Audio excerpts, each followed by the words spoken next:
We read about what is communication, कि communication होता क्या है, ठीक है। उसकी डेफिनेशंस हमने करी थी, उसके टाइप्स करे थे, उसकी क्लासिफिकेशंस करी थी, और मैंने आपको बार बार एक ही चीज़ रिपीट करवाई थी दैट कम्युनिकेशन और कॉन्वर्जेशन में बहुत ज़्यादा डिफरेंस होता है, ठीक है। कॉन्वर्जेशन को हम बातचीत कहते हैं, पर कम्युनिकेशन को सिर्फ ट्रांसफर ऑफ इंफॉर्मेशन कहते हैं, कि हम सिर्फ इंफॉर्मेशन, आइडियाज, नॉलेज ये सिर्फ हम ट्रांसफर करते हैं, तो उसे कम्युनिकेशन कहते हैं। वो बहुत तरीके की हो सकती है, कैसे भी हो सकती है। कोई भी इंसान, छोटे एक इन्फेंट बेबी से लेके कोई बूढ़े से बूढ़ा इंसान, एनिमल्स, ये सारे के सारे किसी ना किसी तरह कम्युनिकेट करते हैं, यानी कि अपना मैसेज पहुंचाना, ठीक है। तो ये मेन डिफरेंस है कम्युनिकेशन और कॉन्वर्जेशन के अंदर। कॉन्वर्जेशन के अंदर हमें दो लोग चाहिए ही होते हैं जो बातचीत कर रहे हैं, दो या दो से ज्यादा, ठीक है। उसके बाद हमने क्लासिफिकेशन किया था कम्युनिकेशन का, कि दो तरीके की कम्युनिकेशन होती है, एक होती है वन वे कम्युनिकेशन और एक होता है टू वे कम्युनिकेशन, ठीक है। तो वन वे कम्युनिकेशन ऑब्वियसली जिसमें फीडबैक नहीं मिलता, और टू वे कम्युनिकेशन जिसके अंदर जो रिसीवर है वो हमें फीडबैक देता है, ठीक है। तो कम्युनिकेशन प्रोसेस जो होता है हमारी, कम्युनिकेशन प्रोसेस हमने चैप्टर नंबर 1 के अंदर किया था, जो कि एक इम्पॉर्टेंट टॉपिक है। कम्युनिकेशन प्रोसेस, इसके अंदर 7 पार्ट्स होते हैं हमारे। There is a sender who is sending the messages, encoded form के अंदर से मैसेजेस सेंड कर रहा है, एक चैनल के थ्रू कर रहा है, और वो मैसेज रिसीवर तक पहुंचता है। फिर रिसीवर उसका मीनिंग अपने हिसाब से बनाता है और फीडबैक देता है, रिप्लाई देता है या कोई रिस्पॉन्स देता है, ठीक है। ये सारी चीजें हमने कम्युनिकेशन की फर्स्ट चैप्टर में ही पढ़ी थी, यानी कि फर्स्ट चैप्टर वो तो बेसिक पार्ट कि आप कम्युनिकेशन में कर क्या रहे हो, आपका कम्युनिकेशन का मतलब है क्या, ठीक है। इसके बाद हमने पढ़े थे टाइप्स ऑफ कम्युनिकेशन, कि कितनी तरीके की कम्युनिकेशन होती है, ठीक है, कितनी तरीके की कम्युनिकेशन होती है। टाइप्स ऑफ कम्युनिकेशन के अंदर होता है वर्बल कम्युनिकेशन, ठीक है, जो कि ओरल होती है या रिटन होती है। नॉन वर्बल कम्युनिकेशन, ठीक है, जिसके अंदर हमें बेसिकली वर्ड्स का यूज नहीं करना होता। इन सब में हमने टाइप्स ऑफ कम्युनिकेशन के अंदर सिर्फ डेफिनेशंस करी थी चैप्टर नंबर 2 में। हम धीरे धीरे बिल्डअप हो रहे हैं कि कम्युनिकेशन एज अ होल क्या क्या है, ठीक है। तो वर्बल कम्युनिकेशन है, नॉन वर्बल कम्युनिकेशन है, फॉर्मल कम्युनिकेशन है, ठीक है। There is a formal communication जो आप अपनी प्रोफेशनल लाइफ के अंदर यूज करते हो, and there is informal communication जो आप अपनी सोशल लाइफ में यूज करते हो, and there is visual communication, जब आप ऑडियो और वीडियो दोनों का यूज करते हो तो वो विजुअल कम्युनिकेशन हो जाती है, ठीक है। तो हमने टाइप्स ऑफ कम्युनिकेशन के बाद नेक्स्ट चैप्टर जो हमारा इंपॉर्टेंट चैप्टर था वो पढ़ा था लैंग्वेज ऑफ कम्युनिकेशंस। अब कितनी तरीके के कम्युनिकेशन, मतलब कि हम कम्युनिकेशन की लैंग्वेज क्या है, हम किस तरीके से करते हैं कम्युनिकेशन। तो एक वर्बल लैंग्वेज होती है, वर्बल लैंग्वेज के अंदर हम या तो स्पीच का यूज करते हैं, यानी कि अपनी भाषा का यूज करते हैं, या उस भाषा को लिख के कुछ समझाते हैं, ठीक है। तो वो वर्बल कम्युनिकेशन होती है। और non verbal communication, non verbal communication यहाँ पे इंपॉर्टेंट पार्ट आ जाता है हमारा लैंग्वेज ऑफ कम्युनिकेशन के अंदर, क्योंकि हम नॉन वर्बली बिना वर्ड्स का यूज करें कैसे हम अपनी बात किसी इंसान तक पहुंचा सकते हैं, ठीक है। तो हम अपनी बॉडी लैंग्वेज का यूज करते हैं, जिसके अंदर मैंने बताया था कि आप कोई इंसान अपना हेड नॉड कर रहा होता है या नॉड करके ऐसे मना कर रहा होता है, that means that he is communicating something. वो कुछ बोल नहीं रहा लेकिन वो सिर्फ एक्शंस कर रहा है। इसको समझने के लिए मैंने ये भी बताया था कि आपकी एक गेम है दमशराज, जो ऑलमोस्ट हर किसी बच्चे ने खेली होगी, तो वो भी इसी का पार्ट है, वो भी नॉन वर्बल कम्युनिकेशन का पार्ट है। तो वो नॉन वर्बल कम्युनिकेशन हम किन किन लैंग्वेजेस में करते हैं, हम बॉडी लैंग्वेज का यूज करते हैं, हम अपने हाथ का, अपने पैरों का, अपने बॉडी पोस्चर का, जेस्चर्स का, फेशियल एक्सप्रेशंस का, इन सब का यूज करते हैं नॉन वर्बली कम्युनिकेट करने के लिए। फिर हम साइन लैंग्वेज यूज करते हैं, जो डेफ एंड डम्ब पीपल के लिए बहुत ही ज्यादा इन्फ्लुएंशियल, मतलब बहुत ज्यादा इंपॉर्टेंट होता है, ठीक है। तो हम साइन लैंग्वेज का यूज करते हैं। फिर आता है हमारे पास पैरा लैंग्वेज, जो कि एक पार्ट है नॉन वर्बल लैंग्वेज का ही। पैरा लैंग्वेज मैंने आपको बताया था, इट इज जस्ट लाइक कि आप लोग अभी जब ये लेक्चर सुन रहे हो तो you just close your eyes, आपके पास कोई विजुअल एड नहीं है, आप किसी चीज को देख नहीं सकते हो, आप सिर्फ मेरी आवाज को सुन सकते हो, राइट। तो वो पैरा लैंग्वेज होती है, जब आप मेरी आवाज को सुन के मेरी फीलिंग्स और मेरा मैसेज समझ पाओ, ठीक है। आप मेरी आवाज के अंदर आप मेरी आवाज का पिच देखोगे कि मैं कितने वॉल्यूम पे बोल रही हूँ, ठीक है। अगर मैं बहुत ही ज्यादा सैड हूँ तो मैं एकदम धीरे धीरे बोलूंगी, या मैं बहुत ही ज्यादा खुश हूँ तो मैं एक्साइटमेंट वाली आवाज में बोलूंगी, या एकदम तेज हाई पिच है तो तुम्हें समझ आएगा कि that the person is very angry, ठीक है। तो वो पैरा लैंग्वेज होती है। जब हम इंसान को ये सिर्फ आवाज को सुनते हैं, ठीक है, उसके वर्ड्स को सुनते हैं कि वो किस चीज पे स्ट्रेस दे रहा है, उसकी पिच कैसी है, ये सारी पैरा लैंग्वेज में आती है, ठीक है। इसके बाद हमारे पास नॉन वर्बल लैंग्वेज में है प्रॉक्सिमस, यानी कि स्पेस डिस्टेंसिंग। इसको मैंने आपको बताया था पढ़ने के लिए कि आप स्पेस डिस्टेंसिंग को कैसे पढ़ सकते हो। ट्रीटेड एज कि आपके डिफरेंट बिहेवियर्स होते हैं, आपकी पर्सनैलिटी डिफरेंट होती है हर आपकी स्पेस के हिसाब से।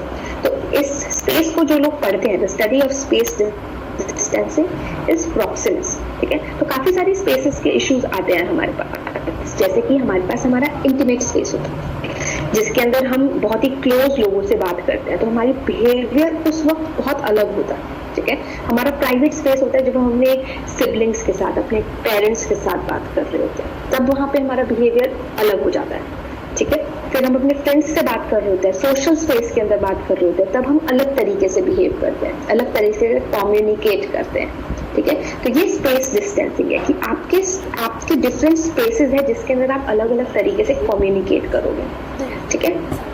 नेक्स्ट नॉन वर्बल लैंग्वेज थी हमारी कोरोनॉमिक्स, ठीक है। कोरोनॉमिक्स यानी कि टाइम लैंग्वेज, कि आपका जो टाइम है वो भी आपके लिए कम्युनिकेट करता है। अगर आप कोई भी टास्क जितने टाइम में कंप्लीट कर रहे हो वो कुछ ना कुछ कम्युनिकेट करेगा। फॉर एग्जाम्पल, आपको कोई असाइनमेंट दिया गया, टीचर ने आपको असाइनमेंट दिया कि आप लोग मुझे 12 बजे तक ये असाइनमेंट करके दो, ठीक है। कुछ बच्चों ने पहले कर दिया, कुछ बच्चों ने एकदम डॉट टाइम पे दिया, या और कुछ बच्चों ने लेट दिया, ठीक है। तो वो भी कुछ ना कुछ कम्युनिकेट करेगा। जिन्होंने लेट दिया ऑब्वियसली उन्होंने लेट स्टार्ट किया होगा, या क्या कम्युनिकेट करेगा, that they are not at all responsible. जिन्होंने टाइम पे या टाइम से पहले दिया, that means that would communicate that they are responsible students, they are serious about giving that assignment, और उन्होंने काम किया है सच्ची में, ठीक है। तो ये टाइम लैंग्वेज होता है कि टाइम भी आपके लिए कुछ ना कुछ बोलता है, आपकी पंक्चुअलिटी कुछ ना कुछ कम्युनिकेट करेगी, ठीक है। फिर हमारे पास आता है हैप्टिक्स या टच लैंग्वेज, ठीक है। टच लैंग्वेज के अंदर होता है कि आप किसी से बात कर रहे हो और आप उसको किस तरीके से टच करते हो, इन द सेंस कि आप किसी से बहुत टाइम बाद मिल रहे हो, ठीक है, and you get very excited and you run away and just hug them. तो आप कुछ नहीं बोलते हो, ठीक है, आप सिर्फ उनके गले लग जाते हो, ठीक है, यू आर टचिंग देम। तो वो जो टच है, जिस तरीके से आप उसको छू रहे हो, वो बेसिकली कुछ ना कुछ कम्युनिकेट करेगा, उसको हम हैप्टिक्स बोलते हैं। इसकी स्टडी को हम हैप्टिक्स बोलते हैं, ठीक है। जैसे एक टीचर है, शी वुड नॉट से कि शी मतलब एक टीचर है, उसके स्टूडेंट के बहुत अच्छे नंबर आए हैं, ठीक है, और उसने I am proud of you बोलने की जगह सिर्फ उसकी कमर पे पैट कर दिया, ठीक है, उसने कुछ बोला नहीं वर्बली, सिर्फ उसकी कमर पे पैट कर दिया, that automatically means that she is appreciating that student, ठीक है। तो वो टच लैंग्वेज हो गया। उसके बाद हमारे पास language of non verbal language के अंदर आता है, last part is the silence, ठीक है। जो हमारा साइलेंस होता है ये भी कुछ ना कुछ कहता है, ठीक है। ये हर कॉन्टेक्स्ट के हिसाब से कुछ ना कुछ कहता है। साइलेंस अपने कॉन्टेक्स्ट के हिसाब से चेंज हो जाता है, ठीक है। जैसे कि स्कूल का एग्जांपल लेते हैं। एक टीचर अपने स्टूडेंट से कोई क्वेश्चन पूछती है एंड वो स्टूडेंट खड़े होके बस कुछ नहीं बोल रहा होता, तो उस कॉन्टेक्स्ट में उस साइलेंस का मतलब होगा कि उसे कुछ नहीं आता, राइट, कि उसे नहीं पता आंसर।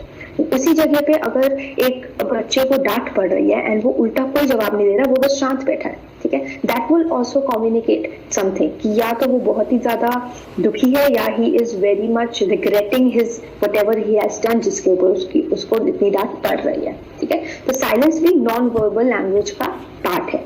तो ये सारे के सारे नॉन वर्बल लैंग्वेज के पार्ट्स आपको लर्न करने हैं, body language, sign language, para language, ठीक है, space distancing, time language, touch language and silence. इसके ऊपर कभी कभी शॉर्ट नोट्स आते हैं, ठीक है, लेकिन आपको ये सारी चीजें पता होनी चाहिए कि ये हमारे पास कितने तरीके की लैंग्वेज नॉन वर्बल लैंग्वेज होती है, ठीक है, कितने तरीके की नॉन वर्बल लैंग्वेज होती है, ये सारी चीजें पता होनी चाहिए, ओके। तो ये हमने चैप्टर नंबर 3 में किया था। 3 चैप्टर्स तक हमने फर्स्ट डे के क्लासेस के अंदर किया था। नेक्स्ट क्लासेस में हमने मतलब कल वाली क्लास के अंदर हमने नेक्स्ट 3 चैप्टर्स करे थे, ठीक ठीक है, जो जहां से हमारी बेसिकली चैप्टर नंबर 3 से आपका जो लेवल है वो थोड़ा हाई होते रहता है, तो यहाँ से आपके पास इंपॉर्टेंट टॉपिक्स आने शुरू हो जाएंगे। ठीक है, जैसे कि यहाँ पे था नॉन वर्बल लैंग्वेजेस, ठीक है, वैसे ही यहाँ पे चैप्टर नंबर 4 के अंदर लेवल्स ऑफ कम्युनिकेशन था कि कितने लेवल के होते हैं कम्युनिकेशन। ठीक है, मोस्टली 3 लेवल्स के कम्युनिकेशन होता है। लेवल्स का मतलब कि कितने तरीके, बेसिकली सीढ़ियों की तरह कितने लेवल्स के ऊपर हम कम्युनिकेट कर सकते हैं, कहाँ कहाँ पे हम कम्युनिकेट कर सकते हैं। ठीक है, तो 3 लेवल्स होते हैं mostly. First is the extra communication, that is the first level, extra personal communication. Extra personal होता है, मैंने बताया था कि कैसे लर्न रखना है इसे एक्स्ट्रा को, कि एक ये कम्युनिकेशन होता है एक ह्यूमन बीइंग का नॉन ह्यूमन स्पीशीज से। अब वो एनिमल भी हो सकते हैं, वो बर्ड्स भी हो सकते हैं, वो कोई मशीन भी हो सकती है, लेकिन वो बस ह्यूमन नहीं होना चाहिए। दैट इज एक्स्ट्रा पर्सनल, वो कम्युनिकेशन जो एक ह्यूमन किसी एनिमल से, किसी बर्ड से या किसी मशीन से कर रहा हो, पर वो ह्यूमन से कम्युनिकेट नहीं करता उसके अंदर। ठीक है, दैट इज एक्स्ट्रा पर्सनल, यानी कि अपने दायरे से हम एक्स्ट्रा बाहर के किसी और स्पीशीज से या किसी और मशीन से हम कम्युनिकेट कर रहे हैं। ठीक है, उसके बाद था हमारा इंट्रापर्सनल कम्युनिकेशन। इंट्रापर्सनल कम्युनिकेशन होता है जब एक इंसान अपने आप से बात कर रहा होता है। ठीक है, जब एक इंसान अपने आप से बात कर रहा होगा, जब हम कहते हैं कि हाँ तुम क्या कर रहे हो, जस्ट लाइक कि आपने मूवीज में देखा होगा कि एक हीरो जो है वो अपने आप से बात करता है। ठीक है, तो दैट इज इंट्रापर्सनल। इसके अंदर हमारे पास मोनोलॉग्स आते हैं, इसके अंदर हमारे पास सोलोलिकीज आती हैं। सोलोलिकीज हमारे पास मोस्टली हमने प्लेज में देखते हैं, जब एक एक्टर, जब एक हीरो अपने आप से बात कर रहा होता है और ऑडियंस से बात कर रहा होता है, लेकिन ऑडियंस उसे रिप्लाई नहीं दे सकती। ठीक है, वो सिर्फ उसको इवेल्युएट कर सकती है कि हाँ ये कुछ कह रहा है, हम सुन सकते हैं उसे, लेकिन वो उस समय मोनोलॉग या सोलोलिकी के अंदर अपने आप से बात कर रहा होता है। ठीक है, तो उसे इंट्रापर्सनल कम्युनिकेशन कहते हैं, जब एक इंसान अपने आप से अपने माइंड के अंदर ही बात कर रहा हो। ठीक है, फिर आता है हमारे पास इंटरपर्सनल कम्युनिकेशन। ठीक है, इंटरपर्सनल कम्युनिकेशन होता है जब एक इंसान दूसरे इंसान से बात कर रहा हो, when he is talking to another individual, 2 or more individuals, वो हमारे पास होते हैं इंटरपर्सनल कम्युनिकेशंस। अब इंटरपर्सनल कम्युनिकेशंस के भी सब टाइप्स होते हैं। ठीक है, जैसे कि 1-to-1 कम्युनिकेशन होता है, जब हम एक इंसान दूसरे इंसान से बस बात कर रहा हो, 2 ही लोग हो वहां पे, that is 1-to-1 communication, face to face होता है। ठीक है, फिर आता है ग्रुप कम्युनिकेशन। ग्रुप कम्युनिकेशन जो ग्रुप्स में होते हैं, जैसे आपके छोटे छोटे ग्रुप्स हो गए जो आप व्हाट्सएप ग्रुप्स बनाते हो, फैमिली ग्रुप्स, फ्रेंड्स के ग्रुप्स होते हैं, ये आपके ग्रुप कम्युनिकेशन है। ठीक है, तो थोड़े से लार्जर ग्रुप्स होते हैं हमारे पास, जैसे कि जो लोग बाहर पॉलिटिकल, जब इलेक्शंस आ रहे होते हैं तो पॉलिटिकल पार्टीज बहुत सारे लोगों के सामने स्पीचेस देती हैं। ठीक है, मतलब खड़े होके, जब इन सेंस वहां पे रेडियो वगैरह कुछ नहीं होता, लेकिन वो खड़े होकर बहुत सारे लोगों को एड्रेस कर रहे होते हैं, तो वो लार्ज ग्रुप ऑर्गेनाइजेशन और लार्ज ग्रुप कम्युनिकेशन हो जाता है। ठीक है, और हमारे पास ग्रुप कम्युनिकेशन के अंदर तीसरी चीज है मास कम्युनिकेशन, जिसके अंदर हम लोग न्यूज़पेपर्स, टीवी, ठीक है, जो टीवी की न्यूज होती है, न्यूज़पेपर्स होते हैं, रेडियो होता है, इन सारी चीजों की यूज करते हैं अपना मैसेज पहुंचाने के लिए। ठीक है, जब हमारे पास बहुत सारा वास्ट ऑडियंस होती है, उसको पहुंचाने के लिए हम रेडियो का यूज करें या न्यूज चैनल्स का यूज करें या न्यूज़पेपर का यूज करें। ठीक है, तो वो हमारी मास कम्युनिकेशन होता है जो जर्नलिज्म के अंदर आता है। ठीक है, तो ग्रुप कम्युनिकेशन हमारे पास 3 तरीके का है। स्मॉल ग्रुप्स आपके व्हाट्सएप ग्रुप्स हो गए, लार्जर ग्रुप्स जो आपके पॉलिटिकल पार्टीज या फिर कोई माता का जागरण टाइप हो रहा है, दैट वाज लाइक बड़े बड़े ग्रुप्स। ठीक है, जो सत्संग होते हैं एक्चुअली में, they are the large group, क्योंकि एक इंसान बोल रहा होता है, बहुत सारे लोग, हजारों लोग उनको सुन रहे होते हैं। ठीक है, तो वो लार्ज ग्रुप हो गया। और तीसरा ग्रुप कौन सा था हमारे पास? Mass communication. ठीक है, जिसको हम रेडियो से कनेक्ट करेंगे। ठीक है, मतलब कि बेसिकली जिसके अंदर हम मास मीडिया का यूज करेंगे कम्युनिकेट करने के लिए। ओके, फिर इसके अंदर हमारे पास इंटरपर्सनल कम्युनिकेशन के अंदर इंपॉर्टेंट चीज क्या आती है? That is the organisational communication. ठीक है, जो ऑर्गेनाइजेशनल कम्युनिकेशन है ये यहाँ पे क्यों इंपॉर्टेंट है? क्योंकि इधर से अलग से क्वेश्चन आता है कि व्हाट इज ऑर्गेनाइजेशनल कम्युनिकेशन, या कम्युनिकेशन क्यों इंपॉर्टेंट है एक ऑर्गेनाइजेशन के अंदर। ठीक है, importance of communication in an organisation, एक प्रोफेशनल स्पेस के अंदर कम्युनिकेशन कैसे होता है, हमने ये पढ़ा था इसके अंदर, ये प्रोफेशनल स्पेस में कम्युनिकेशन कैसे होगा, ठीक है, दैट वाज ऑर्गेनाइजेशनल कम्युनिकेशन। तो अब मैंने उसकी आपको डायरेक्शंस बताई थी कि कितनी डायरेक्शंस के अंदर वो कम्युनिकेशन हो सकता है। एक organisation is a very formal place, आप एक कंपनी में काम करते हो, वो बहुत ही फॉर्मल होता है, आपके पास एक बॉस होता है, आप एम्प्लॉय हो, आपके नीचे क्लर्क्स काम कर रहे होते हैं, ठीक है, तो एक फॉर्मल सराउंडिंग होती है आपकी। तो फॉर्मल तरीके से आपके 3 डायरेक्शंस में कम्युनिकेशन होते हैं। पहला इज द वर्टिकल डायरेक्शन, जो ऊपर नीचे सबसे छोटा इंसान सबसे बड़े लेवल के इंसान से कम्युनिकेट कर रहा है, या सबसे बड़ा वाला इंसान सबसे नीचे वाले इंसान से कम्युनिकेट कर रहा है, तो वो अपवर्ड और डाउनवर्ड जाता है, वर्टिकल कम्युनिकेशन। फिर हमारे पास ऑर्गेनाइजेशनल कम्युनिकेशन के अंदर आता है, इसकी इंटरनल कम्युनिकेशन के अंदर इज द हॉरिजॉन्टल कम्युनिकेशन, जब एक डिपार्टमेंट हेड का जो मैनेजर है वो दूसरे डिपार्टमेंट हेड के मैनेजर से बात कर रहा होता है, that is horizontal, Sidhi line जा रही होती है, ठीक है। फिर हमारे पास आता है डायगोनल कम्युनिकेशन, जब एक एम्प्लॉय अपने डिपार्टमेंट हेड से नहीं दूसरे वाले डिपार्टमेंट हेड से बात कर रहा हो, या दूसरा डिपार्टमेंट हेड किसी और डिपार्टमेंट के एम्प्लॉय से कम्युनिकेट कर रहा हो, तो उसे हम डायगोनल कहते हैं। जब आप अपने सुपीरियर से नहीं, आप किसी और डिपार्टमेंट के सुपीरियर से कम्युनिकेट कर रहे हो, तो उसे हम डायगोनल कम्युनिकेशन कहेंगे। ये 3 पार्ट्स हमारे इंटरनल कम्युनिकेशन के होते हैं, कि एक कंपनी में अंदर कैसे बातें होती है। एक कंपनी, एक डब्बा समझ लो, दैट्स अ कंपनी, उसके अंदर जो एम्प्लॉयज एंड जो सारे वर्कर्स हैं वो कैसे बात करेंगे, मैनेजर्स एंड द बॉस, 3 ही लोग होते हैं, मैनेजर्स होते हैं, बॉस होता है और एम्प्लॉयज होते हैं, ठीक है। तो ये लोग उस बॉक्स के अंदर बात कैसे करेंगे, 3 डायरेक्शंस में वो बातें हो सकती हैं, हॉरिजॉन्टल, वर्टिकल एंड डायगोनल। इसके अलावा एक इनफॉर्मल कम्युनिकेशन भी होती है। ये 3 जो डायरेक्शंस है उसमें हम फॉर्मल कम्युनिकेशन करेंगे, बहुत ही ज्यादा रूल्स एंड रेगुलेशंस होंगे, ठीक है। लेकिन इनफॉर्मल कम्युनिकेशन भी होती है जिसको हम कहते हैं ग्रेप वाइन कम्युनिकेशन, ये भी इंटरनल कम्युनिकेशन का पार्ट है। ऑर्गेनाइजेशनल कम्युनिकेशन के अंदर इंटरनल कम्युनिकेशन का पार्ट है ग्रेप वाइन कम्युनिकेशन, पर ये इनफॉर्मल होता है, इसके अंदर हम कोई रैंक नहीं देखते, इसके अंदर बस रूमर्स फैलते हैं, ठीक है।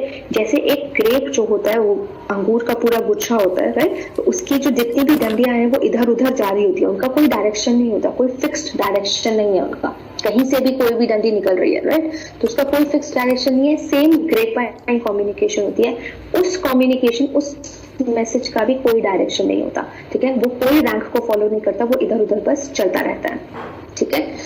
उसके बाद ऑर्गेनाइजेशनल कम्युनिकेशन के अंदर हमारे पास था एक्सटर्नल कम्युनिकेशन। एक्सटर्नल कम्युनिकेशन क्या होता है कि अब मैंने क्या बताया था कि एक डब्बा है, उसके अंदर बहुत सारे मैनेजर है और एम्प्लॉयज है, ठीक है, दैट इज इंटरनल। अब वो जो बॉक्स है वो बाहर के लोगों से कैसे बात करेगा, जैसे कि जो बहुत सारे कॉलेजेस होते हैं वो आपको एडवर्टाइजमेंट्स डालते हैं न्यूज़पेपर में कि अब हमारे एडमिशन ओपन हो चुके हैं, राइट, तो वो एक्सटर्नली बात कर रहे हैं दूसरे लोगों से, राइट। या Amazon फॉर एग्जाम्पल, Amazon के या किसी भी एक्चुअली उसके कंपनी के कस्टमर केयर सर्विसेज होती हैं, ठीक है, दैट इज एक्सटर्नल कम्युनिकेशन। और आपने कभी नोटिस किया होगा कि कस्टमर केयर पे जब हम बात करते हैं तो वो जो एम्प्लॉय है, जो कस्टमर केयर का जो एम्प्लॉय है who is talking to us, वो हमसे हमेशा प्रोफेशनली बात करेगा, बेशक हम जैसे भी बात करें, राइट, तो वो हमेशा हमसे प्रोफेशनली बात करेगा, तो वो एक्सटर्नल कम्युनिकेशन है, और ये कम्युनिकेशन भी फॉर्मल ही होता है, ठीक है। ओके, तो ये हमारा चैप्टर नंबर 4 था, जिसके अंदर हमारे पास ऑर्गेनाइजेशनल कम्युनिकेशन बहुत इंपॉर्टेंट पार्ट था। बाकी इन तीनों की हमारे पास डेफिनेशंस थी, extra personal communication, intrapersonal communication and interpersonal communication, ठीक है। इसके बाद हमारे पास आता है चैप्टर नंबर 5 जो होता है इफेक्टिव कम्युनिकेशन। अब हमने इतना सारा पढ़ा था कि कम्युनिकेशन कैसे कैसे होता है, क्यों क्यों होता है, कब कब होता है, ठीक है, तो इसको इफेक्टिव कैसे बनाए, उसको बहुत ज्यादा अच्छा कैसे बनाए, ठीक है, कि इफेक्टिव कम्युनिकेशन क्या होता है। सबसे पहली बात, it is a communication without hindrance, बिना हिंड्रेंस के कम्युनिकेशन, बिना किसी प्रॉब्लम के कम्युनिकेशन होना इज इफेक्टिव कम्युनिकेशन। इसके कॉजेज क्या होते हैं कि एक मिसकम्युनिकेशन हो जाए, कि या वो कम्युनिकेशन इफेक्टिव ना हो, उसको हम बोलते हैं मिसकम्युनिकेशन, जब हिंड्रेंस आ जाती है, ठीक है। तो वो किस लिए होता है, तो वहाँ पे हमारे पास डिफरेंट नॉइजेस होती हैं, ठीक है, यानी कि बैरियर्स होते हैं, हिंड्रेंसेस होती हैं।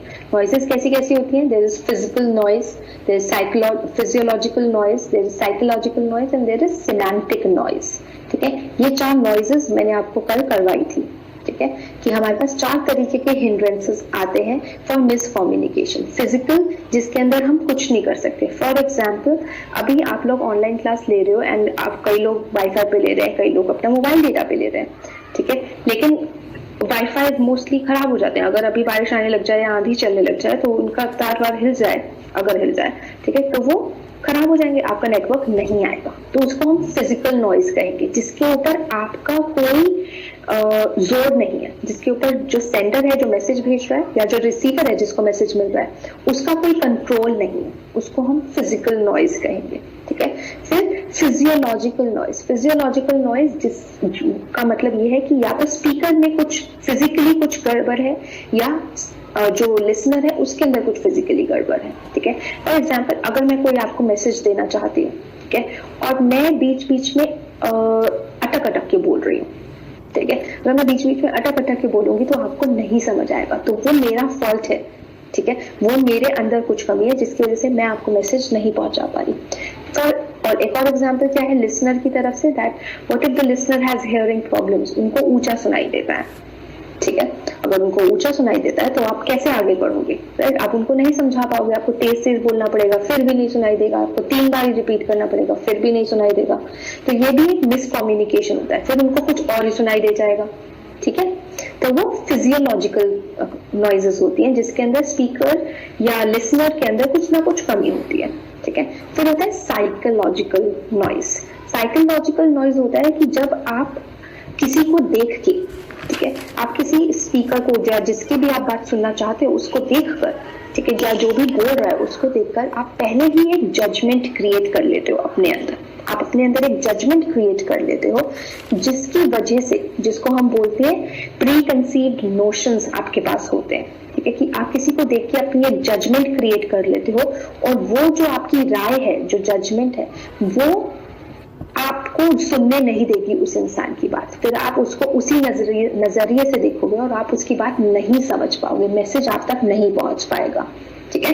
तो दैट इज साइकोलॉजिकल नॉइज, जो आपके बेसिकली माइंड आपको ब्लॉक कर रहा है आपका, ठीक है। और फिर है हमारे पास सिमेंटिक नॉइज, ठीक है। जो सिमेंटिक नॉइज होती है, दैट इज, सिमेंटिक्स का मतलब होता है, semantics is a study of language, study of the words, जो हमारे ABCD लेटर्स हैं, ठीक है। तो सिमेंटिक, तो दैट इज सिमेंटिक नॉइज। उसके अलावा मिसकम्युनिकेशन किन किन तरीकों से होती है? कल्चरल डिफरेंस की वजह से होती है, क्योंकि बहुत सारे कल्चर्स होते हैं, बहुत सारे सोशल बिलीव्स हैं, हमारे रिलीजियस बिलीव्स हैं, उनकी वजह से हम दूसरों के चीजें नहीं सुन पाएंगे, ठीक है।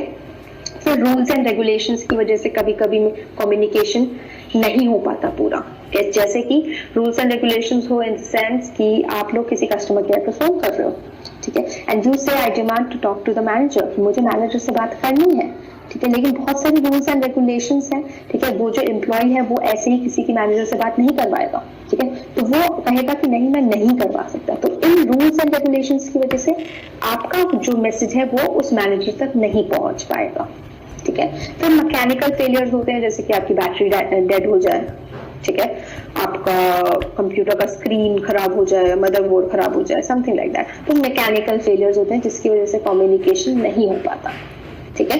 फिर इफेक्टिव कम्युनिकेशन हम करेंगे कैसे, ठीक है, इफेक्टिव कम्युनिकेशन हम कैसे करेंगे, वो होते हैं 7 C's, जो मैंने आपको बताए थे कि 7 तरीके हैं बेसिकली, इन सबको हम फॉलो करेंगे तो हमारा इफेक्टिव कम्युनिकेशन हो जाएगा, ठीक है।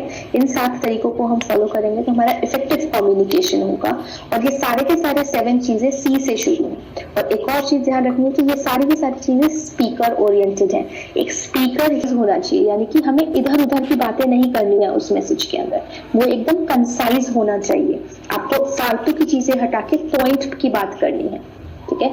और आपका मैसेज क्लियर होना चाहिए, आपकी आवाज क्लियर होनी चाहिए, आपका मैसेज बहुत ही ज्यादा क्लियर होना चाहिए कि हाँ आप बोलना क्या चाहते हो, ठीक है, और करेक्ट होना चाहिए, ऑथेंटिक होना चाहिए, उसके जितने भी आप चीजें लिख रहे हो वो सारी सही होनी चाहिए,